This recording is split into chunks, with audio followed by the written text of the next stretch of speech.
Madame, mademoiselle, monsieur, bienvenue à Metro News. Voici les principaux titres qui seront développés aujourd'hui.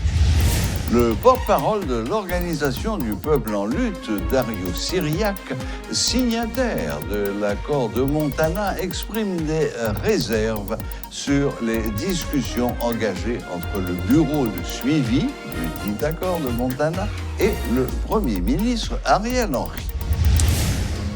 35 000 professeurs du secteur public bénéficieront d'un ajustement de salaire de 30 à 40%. L'annonce en a été faite ce mardi par le ministre de l'Éducation nationale, Nesmi Maniga, à l'occasion de la Journée nationale des enseignants. 40% de la population haïtienne souffre d'hypertension artérielle.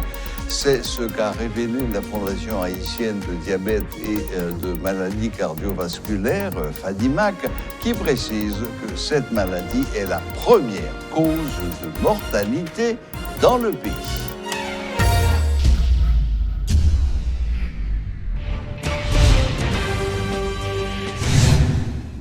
Le ministre de l'Éducation nationale, Nesmi Maniga, a remercié les enseignants haïtiens qui travaillent, selon lui, dans des conditions difficiles actuellement, tout en leur délivrant un message d'espoir à l'occasion de la Journée nationale des enseignantes et des enseignants célébrée ce mardi. Par ailleurs, il a annoncé un ajustement de salaire de 30 à 40% pour 35 000 enseignants du secteur public, ainsi que d'autres dispositions en vue de les accompagner. Suivez ce reportage de Rodolphe Pierre-Louis. Le ministre de l'Éducation nationale a fait choix de la Journée nationale des enseignants pour formuler des promesses à l'endroit des professeurs. Le MNFP ne saurait rester indifférent et le gouvernement de son côté multiplie ses efforts, souligne Nesmi Maniga. Moi, je voulais saluer l'effort collectif qui fait dans le gouvernement aujourd'hui pour que le budget du ministère de l'Éducation nationale, toujours qu'on n'a pas l'empile sous lui, bon, c'est pas fait. Nous sommes de 10% à 13%. Du côté du secteur public, le ministère de l'Éducation prévoit une augmentation de salaire qui touchera des milliers de professeurs. Toutefois, certains devront attendre encore. Le gouvernement prend une décision pour que dans le secteur public, 35 000 enseignants dans le secteur public, eh bien, il y a un ajustement salaire qui fait entre 30 à 43%. En ce qui concerne les établissements privés, le ministre Maniga formule des engagements sans pour autant donner de précision. Pour le secteur privé, le ministère a une responsabilité de continuer à encadrer l'école. Dans une situation difficile pour que eux-mêmes aient plus de moyens pour qu'aider et aider l'État à remplir mission. En ce qui a trait aux cartes permettant aux enseignants de jouir pleinement de certains droits, les deux secteurs sont concernés. Nesmi Maniga entend revenir avec un projet lancé en 2014, se rappelle-t-on, et qui n'a pas fait l'objet de suivi comme cela arrive souvent. Il demeure convaincu que tous les professeurs en bénéficieront. Dans le mois qui vient, on a lancé le recensement national tout enseignant, public tant que privé. Je l'ai fait en 2014. Pour nous tourner avec le dossier 4 avantages éducation, qui c'est un mécanisme qui peut permettre qu'un enseignant public, qu'un enseignant privé bénéficient de l'autre type d'avantages, tant que réduction de prix sur certains produits, sur certains services éducatifs et capacité pour que le secteur organise le plus bien.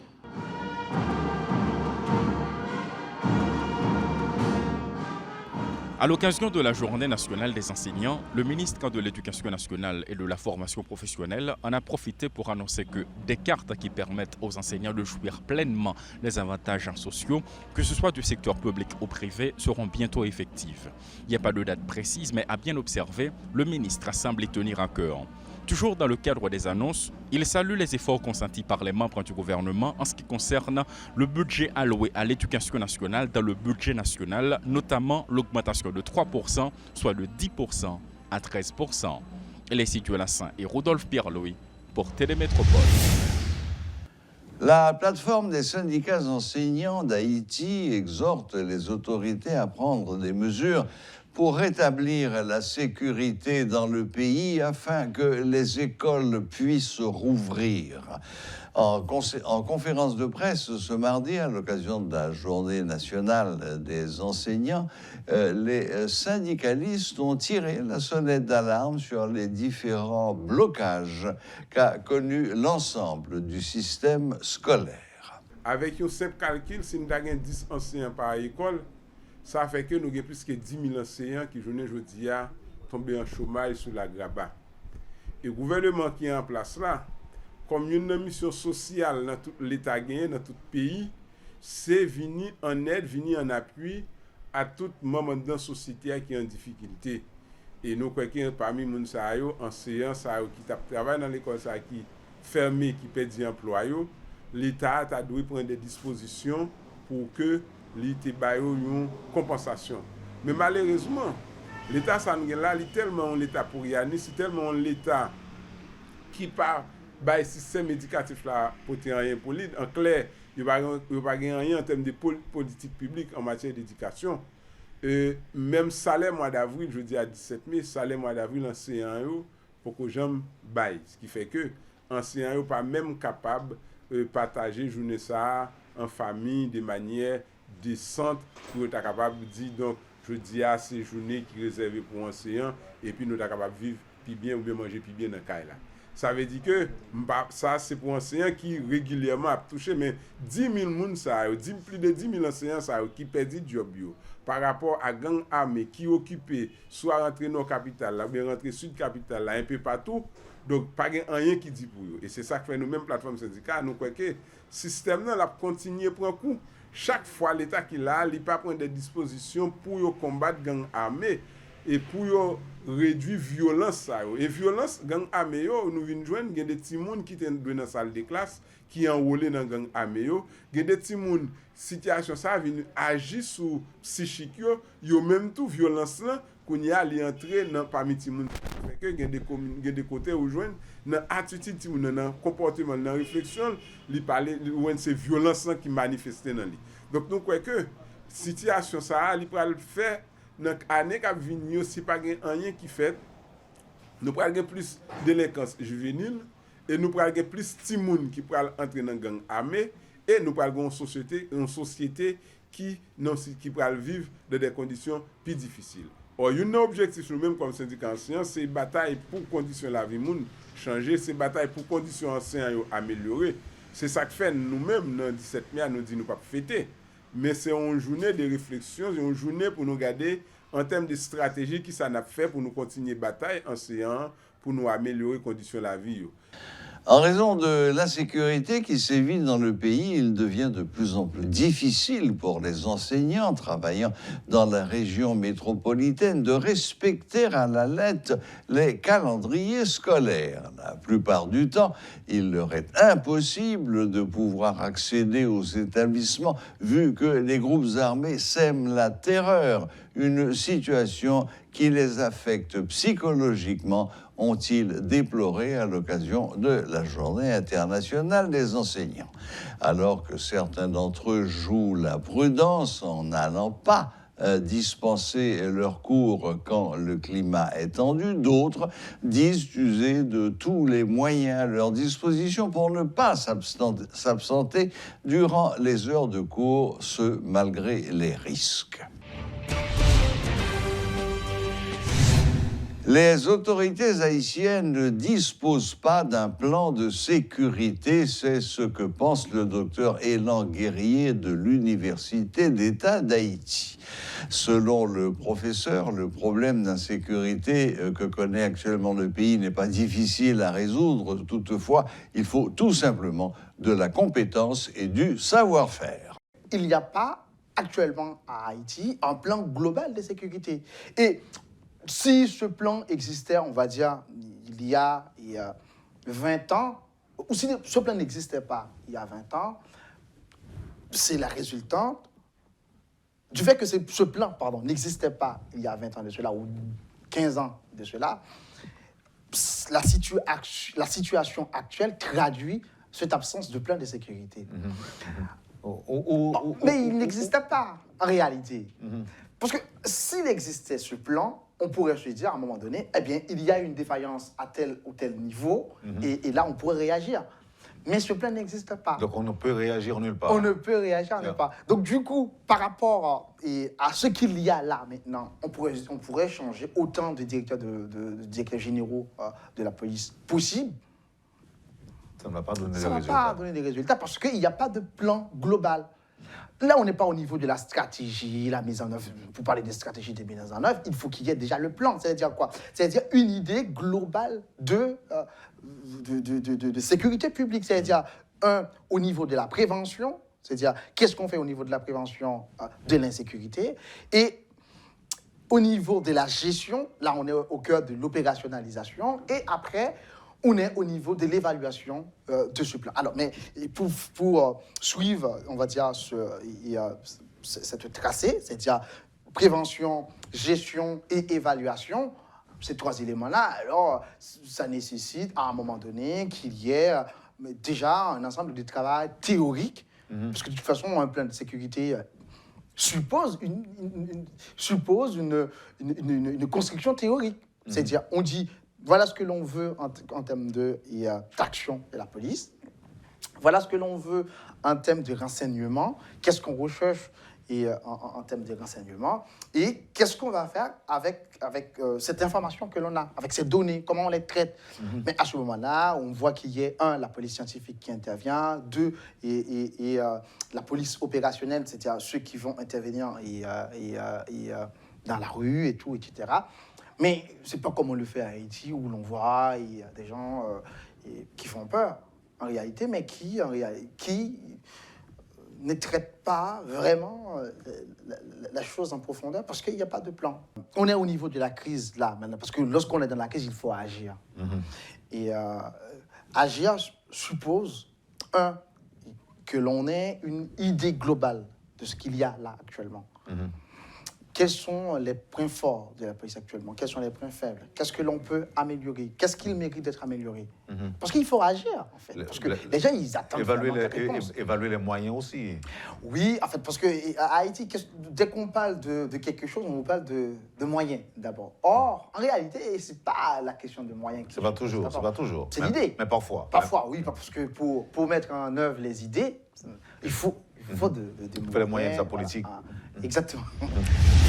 Le porte-parole de l'Organisation du peuple en lutte, Dario Syriac, signataire de l'accord de Montana, exprime des réserves sur les discussions engagées entre le bureau de suivi du dit accord de Montana et le Premier ministre Ariel Henry. OPL pas gagné réserve sous délai que compatriotes qui a géré l'accord Montana avec le Premier ministre de fait là, il a fixé tête le délai de 15 jours, nous pas gagné réserve sur ça. On pensait que 15 jours, il est capable trop long. S'il était capable de faire dans 3 jours, dans 5 jours, par rapport à la situation qui a développé dans le pays depuis longtemps et peuple haïtien qui n'est pas capable d'attendre encore, qui n'est pas capable de vivre dans une situation d'insécurité et de misère, ça, qui méritait une autre articulation gouvernementale qui capable un minimum de résultats, c'est mieux pour nous. Alors, réserve nous les chita sous format de rencontres, de discussions qui a fait avec Montana, qui t'a censé réduit à Yomoun, qui c'est Madame Magali Gomodeni, alors que nous connaissons accord nous engagés là-dedans, c'est une démarche participative, c'est une démarche inclusive qui regroupe un paquet de secteurs de la vie nationale. Et quand on a procédure de fonctionnement accord là, nous avons mis en place un bureau de suivi de 21 membres. Et tout le monde connaît tout corps pour le capable de fonctionner, les fonctionner sous base majorité, sous base quorum. Si nous apprendre que c'était une délégation de Montana qui était engagée dans la discussion avec le Premier ministre des fêtes là, ça n'a pas dérangé nous. Et si nous apprendre aussi que gagné présence de élus qui étaient sortis dans l'élection 30 janvier 2022. Donc, ça n'a pas dérangé nous, mais nous apprendre que discussion faite avec un seul monde, nous inquiets. Donc, inquiétude nous est fondée sur le fait que tendance ça, li voulait affaiblir l'accord Montana comme démarche qui était censée gagner profil et potentialité pour être capable en grande partie pour déterminer résolution à la crise pays d'Haïti. Parce que nous croyons que pas gagner l'autre vision qui est mieux définie que Montana et pour capable permettre à ce que crise multidimensionnelle là li colté si gestion accord là li bien faite si échange négociation yo bien mené parce que tout ce qu'il nous faut aujourd'hui c'est un meilleur consensus national. Nous pas dans une situation aujourd'hui pour nous tirer ficelle. Gagnons urgence pour que le plus vite possible nous joignions une solution à la crise haïtienne. Et il doit passer par un consensus entre acteurs qui constituaient comme protagonistes. Et protagonistes, c'est pouvoir de fait là, c'est Montana et autres groupes qui gagnaient des propositions. Mais ça, nous voyons et nous parlons avec eux clair. Nous disons prends précaution parce que ils gagnent obligation pour être capable de faire des efforts pour respecter l'esprit et l'être accord là. Donc, par exemple, le 30 janvier, l'Est a gagné une élection qui désignait un président et un premier ministre, Fritz Alphonse et Steven Iverson Benoît. C'est deux leaders qui dégageaient dans le cadre de l'accord Montana. Bureau de suivi et comme structure d'administration de l'accord, c'est l'accord même qui définit le rôle pour le jouer. Donc, gens que nous avons orientation à fait là, je dis là, nous pas sûr que c'est ça accord là, les mêmes l'étaient vlés, c'est comme ça l'étaient vlés, orientation en fait. Réserve nous, c'est sous ça, les chita, c'est pas parce que nous gagnons, il y a un problème majeur, il y a un problème profond avec les compatriotes au bureau de suivi de l'accord. Et nous sommes très attachés à l'accord de Montana et nous voulons qu'il soit encore fort parce que s'il n'est pas arrêté fort, j'en ai donc la gagné une difficulté pour lui accoucher avec l'autre dans la discussion, solution qui est nécessaire à la crise haïtienne. La journée mondiale contre l'hypertension artérielle a été célébrée ce mardi 17 mai. Une maladie qui touche 40% des plus de 20 ans en Haïti, soit environ 2,5 millions de personnes, explique le docteur Nancy Charles Larco de la Fondation haïtienne de diabète et de maladies cardiovasculaires. Causée ou aggravée par une trop forte consommation de sel, d'alcool ou de tabac, l'hypertension est la première cause de mortalité en Haïti, précise le docteur Larco de la FADIMAC. 2 Haïtiens sur 5 sont hypertendus et à travers le monde, ça fait plus de milliards. Donc c'est pour dire que l'hypertension artérielle, c'est la première cause chez l'adulte, dans la classe adulte à partir de 30 ans, c'est la première cause de mort et de complications. Et on nous dit côté que l'hypertension qui pas fait bruit en pile monde toujours dit très bien yo pas jamais yo mourir ça yo pas prendre carbone. Au fait l'hypertension c'est numéro 1 là-dedans. Pour qui ça parce que du fait que le pas fait bruit et du fait que tension haut dans corps mon nan et ben il est facile pour que tuyau qui porte sang yo bouché ou bien que yo éclaté. Donc c'est ça qui arrive dans crise cardiaque, c'est ça qui arrive dans stroke. Et c'est ça qui arrive tout au niveau de l'insuffisance rénale, l'orient prend trop de pression sans la capacité la donne qui ne fait que le pas capable fonctionner encore. Donc, étant donné que dans le pays d'Haïti, nous n'avons pas de facilité vraiment pour prise en charge patient, pour que le patient fait diagnostic, etc. Donc, c'est ça qui fait que nous devons faire un petit peu plus de bruit le 17 mai, donc jeudi, mais Fatima n'a pas prêté à ça. Côté que tout reste mois, donc du 17 mai, sauf le 18 mai, certainement qu'il y a un jour de congé, mais jusqu'au 31 mai, Fatima a offert à la population haïtienne qui a passé dans la zone 208 la rue, pour venir contrôler les tensions entre 9h du matin et 3h de l'après-midi, pour que vous connaissent si vous êtes hypertendu ou pas. Donc là, c'est ça nous capable d'offrir, puisque ça, mais l'autre bagaille tout, en sensibilisant la population, surtout dans les conditions que nous vivons, côté que il y a un pile facteur de risque que nous faisons face à eux, qui cap fait tension monter ou développer hypertension car monde et là ça moi m'a parlé de façon que nous mangeons. Et nous mangeons trop de sel en tant qu'haïtiens, donc il est important pour nous diminuer sel. Donc diminuer salaison, si pour manger, mourir avec un rançon, vous avez intérêt à dessaler le net, puisque si c'est le gain pour manger, mais il faut dessaler le net pour capable manger. Cube bio que nous habitués à ajouter dans manger pour nous pas faire ça, parce que cube bio chargé avec sel, nous avons trop de produits naturels, tant que l'ail, poireaux, oignons, thym, etc., qui sont capables de manger en goût. Donc c'est une éducation de chaque jour qui est importante, mais je dis on a pas tout ensemble. Et nous avons tout conserve, nous avons manger qui dans boîte fermée, il y a plus sel, donc il faut nous faire attention à ça. Et parallèlement à l'hypertension, l'homme mange trop de graisse et que graisse là roule ensemble, mais le ça est facile pour que l'arrivée boucher artère dans le cerveau, dans le cœur, donc il n'y a pas de complications. Donc nous manger nous pour nous diminuer sel dans manger. Et quand il y a exercice là, tout sont l'autre facteur de risque, côté que quand il y a motocyclette empêcher de marcher, puisque il tellement empilé que c'est plus facile pour une motocyclette alors que faire exercice c'est important. Mais parallèlement tout faire exercice qu'on y a marcher dans la rue sont l'autre chargé. Donc là si nous avons la course, si nous avons corde ou bien si nous avons un ballon, c'est pas une habitude de faire exercice, ça peut le protéger contre l'hypertension artérielle. Et aussi selon hauteur nous supposons une grosseur, donc c'est pour ça que nous toujours dit l'homme n'a trop gros est plus facile pour l'hypertension développer la caille.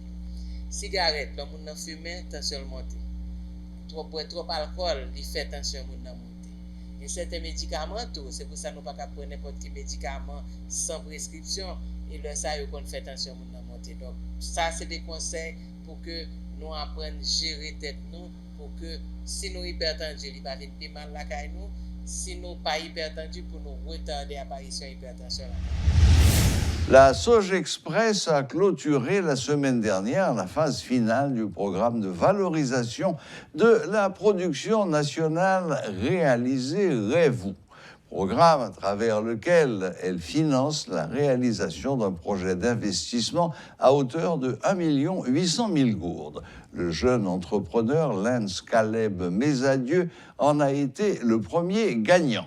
Le directeur marketing de la Sogexpress, Eliassin Jean-Ronald, a précisé que cette initiative vise à encourager les petites et moyennes entreprises à travers tout le pays. Félicitations à gagnant qui, dès le début, réussit à motiver mon yo fait croire dans le projet là pour que justement les gagnent vote et que les réussissent à gagner. Il m'a présenté félicitations à ma organisateur qui c'est Jean-Junior Boutin qui était bonne opportunité pour nous financer le projet ça et puis pour nous bailler prime de 1 800 000 gourdes. C'est pour moi un bail qui est très important par le fait que nous connaissons que grand pile d'entreprises, grand pile jeunes qui t'a remis rêve réalisé et de belles projets aucun peut-être pas pour communauté et pays. Il n'y a pas d'opportunité pour réaliser. Et ça te permet que c'est toute une fierté pour nous, dans Sogexpress, pour nous prendre l'initiative, pour nous embrasser l'initiative Jean-Junior Boutin qui s'est réalisé, qui permet que nous aboutissions à que pour la première édition, nous gagnons gagnant, qui permet de réaliser ce projet-là, qui a servi non seulement à lui-même, mais aussi à la communauté côté les sortir. Et c'est surtout ça qui est important là. Démarche que Sogexpress fait, c'est permettre aux gens de réaliser le rêve et réaliser le projet là. Et c'est ça que nous initions aujourd'hui à partir de 1 800 000 gourdes que nous avons offert. Écoutez, d'accord, nous avons seul gagné 1 800 000 gourdes, mais peut-être qu'il y a d'autres petites initiatives, quand on dit qu'il y a des gens qui ne doivent pas écrire un projet, mais qui ont des projets valables, qui sont capables d'aider la communauté, qui sont capables d'aider la société, qui sont capables d'aider tête des familles. Parce que, écoutez, créer du travail, c'est d'abord une attitude personnelle qui permet de subvenir à besoin de famille. Et c'est après où est la société, où est l'ensemble. Et si nous réussissons à joindre des dizaines de projets comme ça, qui permettent que nous ayons des têtes, joindre travail pour un groupe de monde, pour former, pour 100 000, c'est déjà un pas vers et la structure de société que nous avons gagné, une société participative, mais seulement ça, mais une société qui gagne le travail. Et c'est chez chaque monde qui peut créer le travail. C'est nous permettre que chaque monde qui a une idée devienne entrepreneur. C'est comme ça que nous avons aidé la société à évoluer. Voilà, la boucle est bouclée. Merci de nous rester fidèles. Bonne fête du drapeau demain et à la prochaine, même heure, même chaîne.